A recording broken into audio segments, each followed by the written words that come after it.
You ever had a time in your life or a day when you look around and it seems like everything is just falling apart? Where it seems like the devil is prowling around, destroying people and destroying things, and everywhere you look is just evil all the time. And you have more questions than you have answers.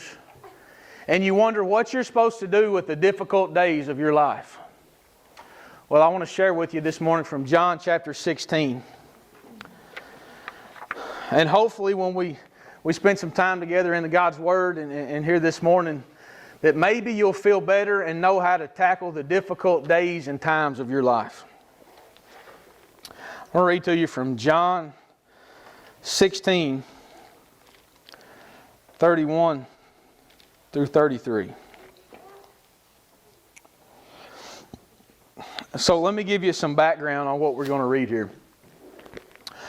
Jesus is talking to all His disciples and He's telling them that He's going to leave. You know, He starts off in the story, He says, "In a little while you will see me no more.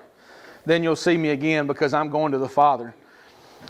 And then the disciples have this back and forth. They don't have any idea what He's talking about. You know, you get the idea these are a bunch of doofuses sometimes. And they may be, because we all are, right? I'm a doofus, so I can call anybody else a doofus if I want to.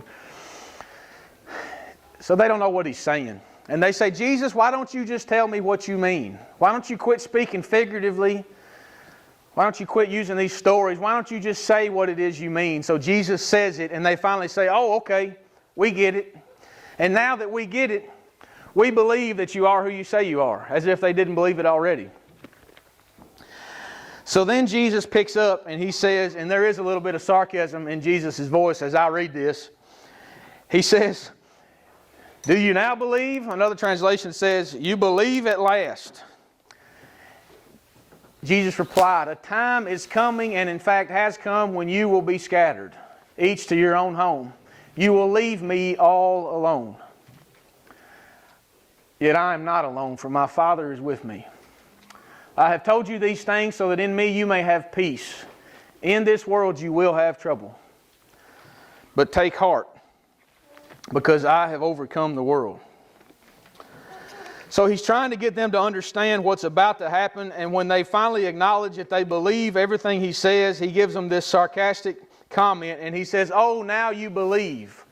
But then He goes on to say, "You believe, but you're about to turn your back on me."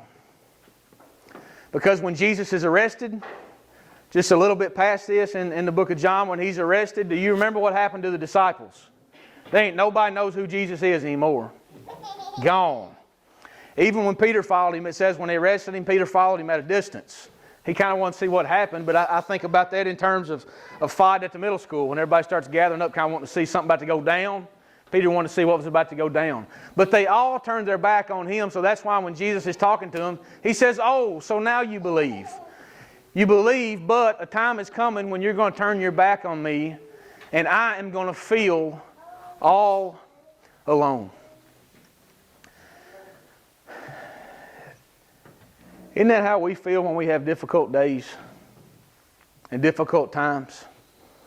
Like we have nobody, like we have no answers, or the struggle is just real everywhere we look. God is the only thing in your life that you can always trust and depend on. If you put your faith in people, people will let you down. And that includes me. That includes probably some of your family members. God is the only thing that will not leave you high and dry when you need Him the most. Sometimes in our own lives we feel like things are going downhill in a hurry. God, money's tight. My job is uncertain. I don't know what's going on with my marriage. God, my kids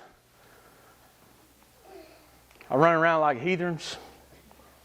I've got this disease in my body.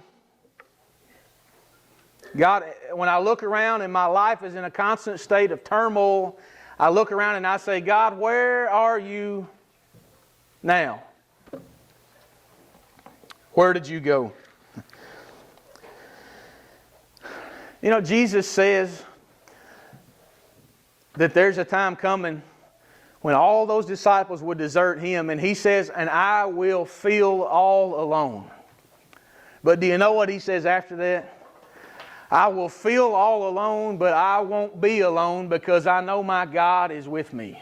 Amen. And it's so ironic where Jesus says, I'm going to feel alone because it's going to feel like everybody has deserted me, but I know that the Father is with me. And He goes on to say that in this world you will have trouble, but take heart, I have overcome the world. And what He means by that is there will be days in your life where you will feel all alone. That the problems of this world will so overwhelm and overcome you that you're going to look around and you're going to raise your hands and you're going to say, God, where are you in this mess? Where are you in my life when all of this is going wrong? When everything is bad? When I look around and I can't find any good in people, I can't find any good in the world, I can't find anything going right in my life right now. God, where are you in all of this? Jesus says, thank God I've got the Father. And then He tells us, thank God I've got Jesus. Thank God I've got Jesus.